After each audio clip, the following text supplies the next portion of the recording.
अस्सलाम वालेकुम वरहमतुल्लाह। आज हम एंटीबायोटिक्स पे बात करेंगे। इसकी बेसिक नॉलेज सबको होनी चाहिए। इसके मिसयूजेस क्या होते हैं, एंटीबायोटिक्स हमें किस वक्त लेनी चाहिए, एंटीबायोटिक्स लेने का सही टाइम क्या होता है, अगर हम इसका मिसयूज़ करते हैं यानी ज़्यादा लेते हैं या गलत टाइम पे ले लेते हैं तो उसके क्या साइड इफ़ेक्ट्स होते हैं, ये कब असर करना छोड़ देती हैं हमारी बॉडी पे, और वो क्यों ऐसा होता है कि हम जब एंटीबायोटिक्स ले रहे होते हैं लेकिन हमें कोई फ़ायदा नहीं हो रहा होता।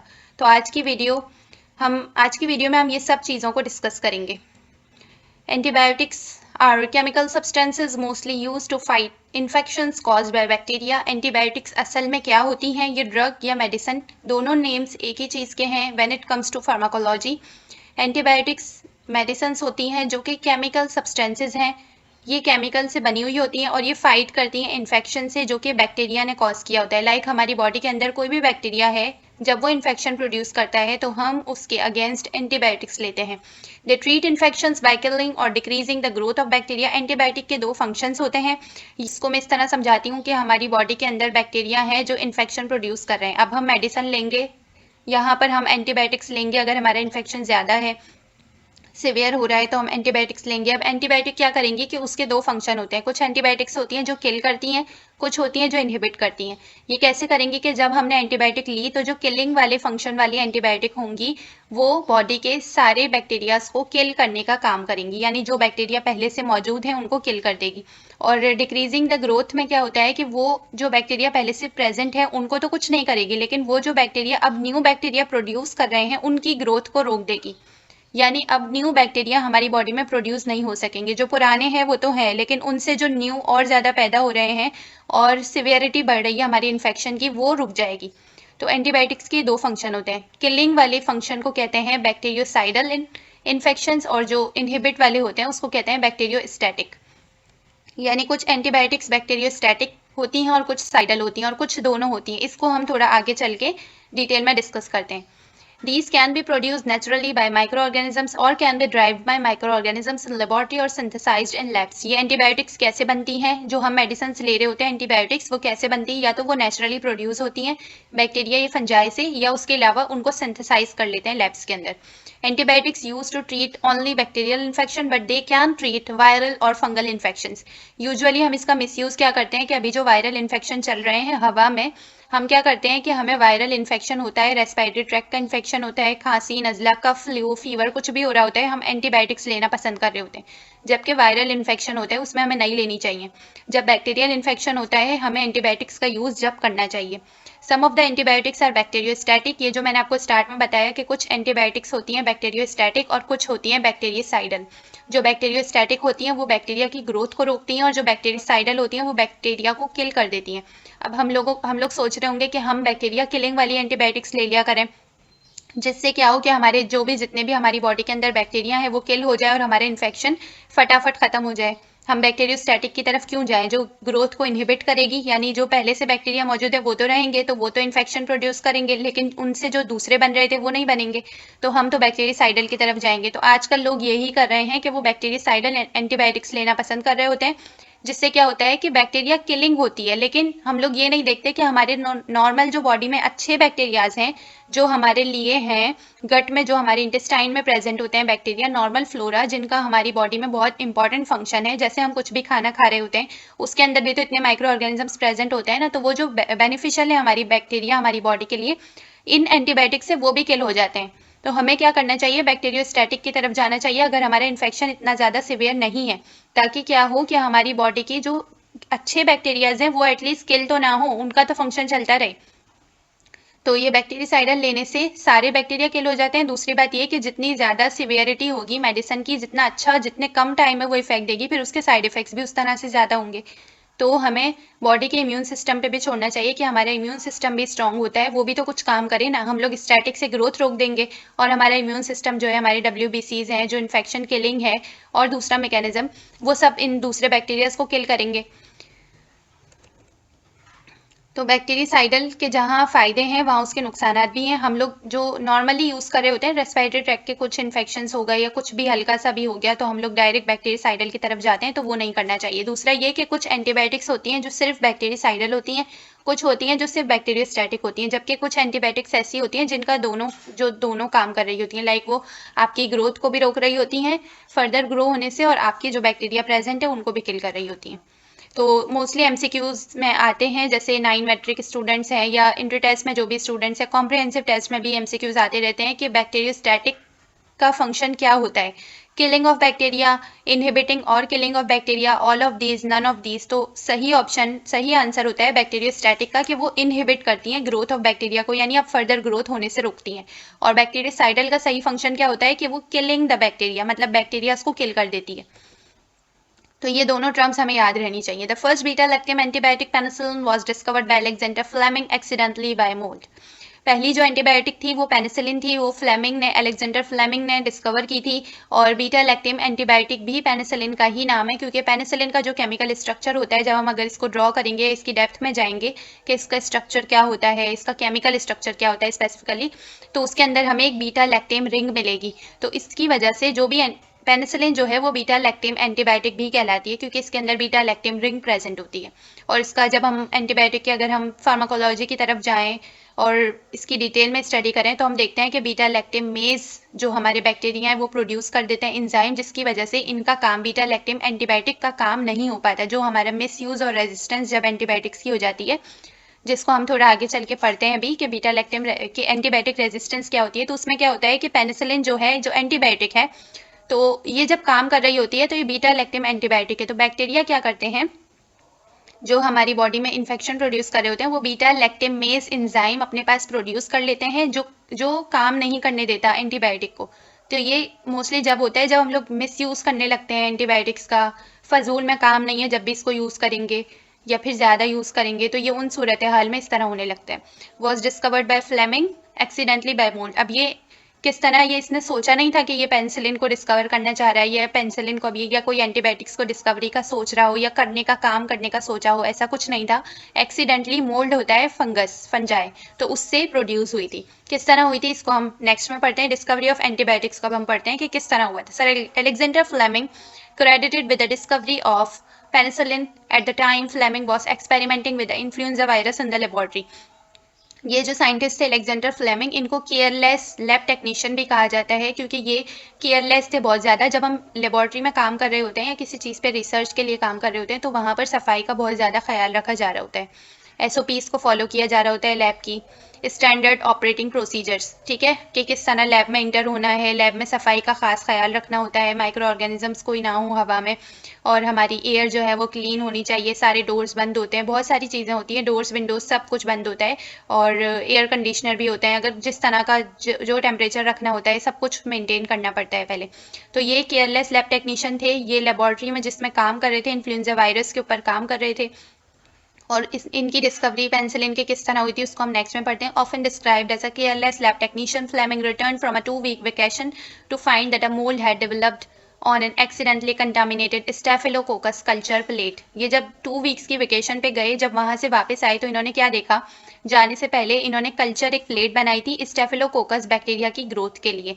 अब कल्चर प्लेट क्या होती है, प्लेट होती है जैसे पेट्री डिशेस वगैरह जिसके अंदर हम काम कर रहे होते हैं लैब में, तो कल्चर प्लेट, कल्चर हम उसे कहते हैं कि जब हम किसी भी माइक्रो ऑर्गेनिज्म की या किसी भी चीज़ जो हमारी डिस्कवरी, उसके लिए हम एक मीडियम बनाएं कि वो उसमें रहे। जैसे फॉर एग्जांपल ये स्टेफिलोकोकस बैक्टीरिया है, एक स्टेफिलोकोकस बैक्टीरिया कहते हैं। बैक्टीरिया की हमने पहले टाइप्स पढ़ी हुई हैं डिफरेंट क्लासेस में, कि स्टेप्टोकोकस बैक्टीरिया होते हैं, स्टेफिलोकोकस बैक्टीरिया होते हैं। स्टेप्टोकोकस होते हैं जो रिंग लाइक चेन सूरत में होते हैं ना, एक के बाद एक बीन्स टाइप, और स्टेफिलोकोकस होते हैं ग्रेप्स शेप बैक्टीरिया। ग्रेप्स होते हैं ना जो अंगूर, वो किस तरह होते हैं, गुच्छा नुमा, तो स्टेफिलोकोकस बैक्टीरिया भी उस तरह के शेप में होते हैं। तो ये उन बैक्टीरिया को कल्चर प्लेट के अंदर ग्रो करवा रहे थे। तो कल्चर प्लेट क्या थी कि मतलब बैक्टीरिया का जो इन्वायरमेंट होता है जिसमें ये लोग रह सकते हैं, तो कल्चर में हम वो सारी चीज़ें प्रोवाइड करते हैं, ठीक है। जैसे फॉर एग्जांपल इनकी पीएच, किस पीएच पे ये लोग रह सकते हैं, इनका मीडियम क्या होना चाहिए, इनके न्यूट्रिएंट्स का ख्याल रखना कि बैक्टीरिया की न्यूट्रिएंट्स क्या है, क्या इनकी ग़िज़ा है, इनकी पीएच क्या है, इनका मीडियम क्या है, वो सारी चीज़ों को मेंटेन करते हैं ताकि ये इसके अंदर उस कल्चर के अंदर ग्रो कर सकें। ठीक है, तो इन्होंने एक कल्चर प्लेट बनाई थी जो स्टेफिलोकोकस बैक्टीरिया की ग्रोथ के लिए थी कि उसके अंदर ये ग्रो कर सकें। ये काफ़ी रिसर्च करते हैं, टेम्परेचर कितना होना चाहिए, हर चीज़ देख के उसके बाद इसको ग्रो करवाते हैं। तो इन्होंने ग्रो करवाया और ये 2 वीक्स की वेकेशन पे चले गए। जब ये आए, ये बहुत केयरलेस थे तो इन्होंने ऐसे छोड़ दिया होगा। जब ये आए तो इस जो ग्रोथ थी उसके अंदर फंगस की ग्रोथ हो गई, फंगस की। ठीक है, अब हम नॉर्मली क्या करते हैं, अगर हम लोग होते इनकी जगह पे तो हम तो वो चीज़ को फेंक देते कि भाई ये तो ख़राब हो गई, फंगस है तो उसको निकाल के फेंक देते। इन्होंने क्या किया कि इन्होंने उस चीज़ पे रिसर्च की। इन्होंने देखा कि जो फंगस, जो मोल्ड इसके अंदर आ चुका है अब, उसके गिर्द कोई भी बैक्टीरिया ग्रो नहीं कर पा रहा।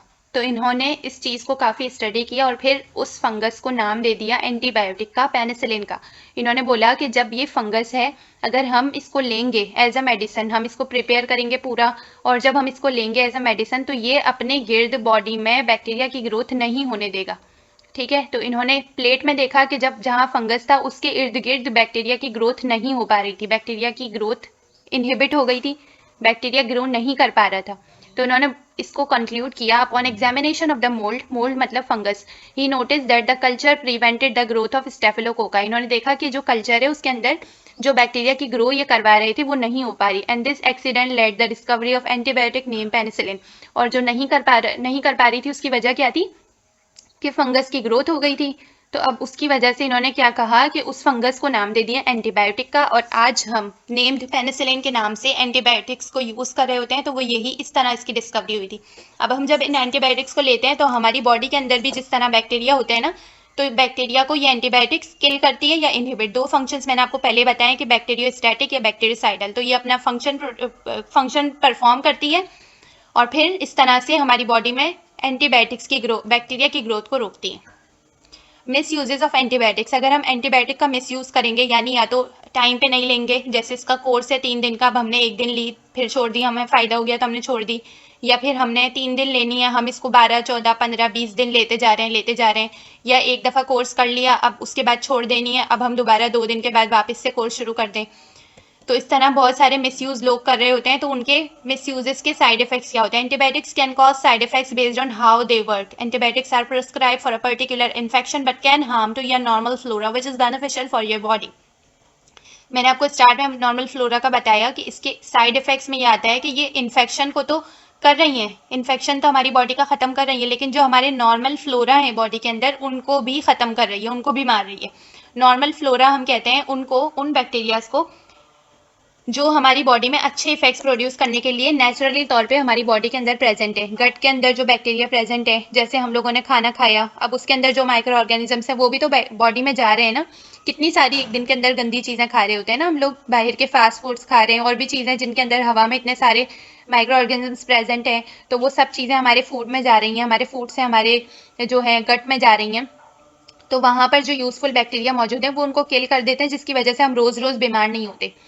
तो जब हम एंटीबायोटिक्स लेते हैं तो उनके मिसयूज़ में ये आता है कि वो हमारे नॉर्मल अच्छे बैक्टीरियाज को भी किल कर देती हैं। जो हमारा नुकसान होता है, हमारे इन्फेक्शन तो खत्म हो जाएगा लेकिन हमारे यूजफुल बैक्टीरिया भी तो मर जाएंगे ना साथ में। उसके अलावा हमारे ओरल कैविटी के अंदर भी, हमारी ओरल कैविटी के अंदर भी बैक्टीरिया प्रेजेंट होते हैं, नॉर्मल फ्लोरा प्रेजेंट होते हैं, तो ये उसके लिए भी नुकसानदेह होती है। Apart from it side effects can also occur which are, अच्छा एक तो ये बड़ा इसका साइड इफेक्ट होता है कि नॉर्मल फ्लोरा को किल कर देती है, उसके अलावा और भी एंटीबायोटिक के साइड इफेक्ट्स या मिसयूज की वजह से होते हैं। वो क्या होता है कि एंटीबायोटिक रेजिस्टेंस हो जाती है। एंटीबायोटिक रेजिस्टेंस को हम नेक्स्ट स्लाइड में पढ़ते हैं कि ये क्या होती है। डायरिया होता है, मोस्टली लोगों को देखा होगा, कुछ नहीं है, अगर हल्का सा भी कुछ है और एंटीबायोटिक ले ली तो फौरन से उनको डायरिया होने लगेगा। तो ये उसका मिसयूज होता है, नहीं लेनी होती लेकिन फिर भी लेने लग जाते हैं। अपसेट स्टमक हो जाता है।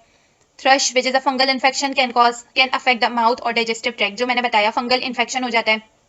Thrust fungal infection can affect the mouth, जैसे नॉर्मल फ्लोरा है हमारे जो हमारे ओरल कैविटी में प्रेजेंट है, अब अगर एंटीबायोटिक्स लेने से वो भी किल हो जाएंगे तो फिर क्या होगा, फंगल इन्फेक्शन हो जाएगा। या फिर इम्यूनिटी भी जब हमारी वीक हो जाती है ना, एंटीबायोटिक्स की वजह से हमारी इम्यूनिटी भी वीक हो जाती है। तो ये ज़्यादातर डायबिटीज़ के जो पेशेंट होते हैं या जो एड्स के होते हैं या ऐसे जो भी पेशेंट्स जिनकी इम्यून सिस्टम वीक हो जाता है, तो उनके अंदर ये वाले इन्फेक्शन ज़्यादातर होने लगते हैं, क्योंकि हमारा इम्यून सिस्टम इतना वीक हो जाता है कि वो कोप अप नहीं कर पा रहा होता इन चीज़ों के साथ। वेजाइनल यीस्ट इन्फेक्शन हो जाता है, कॉज बाय कैंडिडा अल्बाइकन। कैंडिडा अल्बाइकन एक फंगस है जिसकी वजह से क्या होता है कि यीस्ट, वेजाइनल यीस्ट इन्फेक्शन हो जाता है, जिसमें उसके सिम्टम्स क्या होते हैं कि डिस्चार्ज होता है, बर्निंग होती है, पेन होता है, इचीनेस होती है। Can cause yellowish of teeth. ये सारे मिसयूजेस हैं एंटीबायोटिक्स के। एंटीबायोटिक रेजिस्टेंस जो हमने पहले फर्स्ट पढ़ा, एंटीबायोटिक रेजिस्टेंस क्या होती है? Over use of antibiotics can cause antibiotic resistance in which bacteria become habitual for that antibiotic और alter strategy to hinder the effect of antibiotics. एक तो बैक्टीरिया को पता चल गया कि ये रोज रोज की एंटीबायोटिक है, ये बंदा रोज रोज ही लेता है, तो एक हैबिचुअल हो जाता है। जैसे नारकोटिक्स में नहीं, हमारी बॉडी हैबिचुअल हो जाती है कि मेडिसिन की, तो फिर हमें जब तक उसका डोज नहीं बढ़ाते हमें फायदा नहीं होता। तो एंटीबायोटिक्स में भी ऐसे होता है कि बैक्टीरिया हैबिचुअल हो जाता है कि ये रोज रोज एंटीबायोटिक आती है, तो वो उसके अगेंस्ट इतना हैबिचुअल हो जाता है कि अब हमें उस एंटीबायोटिक से फायदा ही नहीं हो रहा होता। फिर हम डॉक्टर को बोलते हैं, डॉक्टर को बोल रहे होते हैं कि भाई ये तो डॉक्टर सही नहीं है, इसने तो मेडिसिन ही सही नहीं दी, इससे तो हमें फायदा ही नहीं हुआ। तो वो बेसिकली हमारा कसूर होता है कि हमने एंटीबायोटिक का इतना मिसयूज कर लिया होता है कि अब बैक्टीरिया हैबिचुअल हो गया है उस चीज का। और दूसरा क्या है कि alter strategy to hinder the effect of antibiotics. ये मैंने आपको जो पेनिसिलिन में बताया स्टार्ट में ही, तो हम क्या कहते हैं? Beta lectin antibiotic. यानी पेनिसिलिन के पास एक रिंग लाइक स्ट्रक्चर होता है, रिंग लाइक स्ट्रक्चर, जिसका नाम क्या होता है? Beta lectin ring. तो बैक्टीरिया जो है उस बीटा लैक्टिन रिंग के अगेंस्ट अपने अंदर एक एंजाइम प्रोड्यूस कर लेती है, बीटा लैक्टिमेज एंजाइम। वो क्या करता है कि एंटीबायोटिक के बीटा लैक्टिन रिंग को खत्म कर देता है। अब जब वो खत्म हो जाएगी तो एंटीबायोटिक के अंदर थी बीटा लैक्टिन रिंग, जिसकी वजह से वो अपना इफेक्ट दिखा रहा था, वही बैक्टीरिया ने खत्म कर दी, तो अब एंटीबायोटिक तो कोई काम की नहीं रही। तो जब हम मेडिसिन लेंगे तो अगर हमारे बैक्टीरिया बीटा लैक्टिमेज प्रोड्यूस कर चुके हैं तो फिर हमें उस एंटीबायोटिक लेने का कोई फायदा नहीं होगा। और ये अल्टर स्ट्रेटेजी जब होती है, जब बैक्टीरिया हैबिचुअल हो जाता है ना रोज रोज लेने से, तो फिर वो समझ जाता है कि इस एंटीबायोटिक के अगेंस्ट मुझे क्या करना है। तो वो क्या करता है? एंजाइम प्रोड्यूस कर लेता है, बीटा लैक्टिमेज एंजाइम, और फिर जब हम एंटीबायोटिक लेते हैं तो वो उसके साथ उसको खत्म कर देती है, उसके इफेक्ट को। The change either protects the bacterium from the action of medication और न्यूट्रलाइजेज द मेडिकेशन। अब ये जो चेंज किया बैक्टीरिया ने, वो क्या करेगी? बैक्टीरिया ने जो चेंज किया वो एंटीबायोटिक के इफेक्ट को खत्म कर देगी या न्यूट्रलाइज कर देगी, जिसकी वजह से जो हमने जिस वजह से एंटीबायोटिक ली वो अपना काम तो कर ही नहीं सकेगी। They can acquire the resistance by getting a resistant gene encoded to its chromosomes.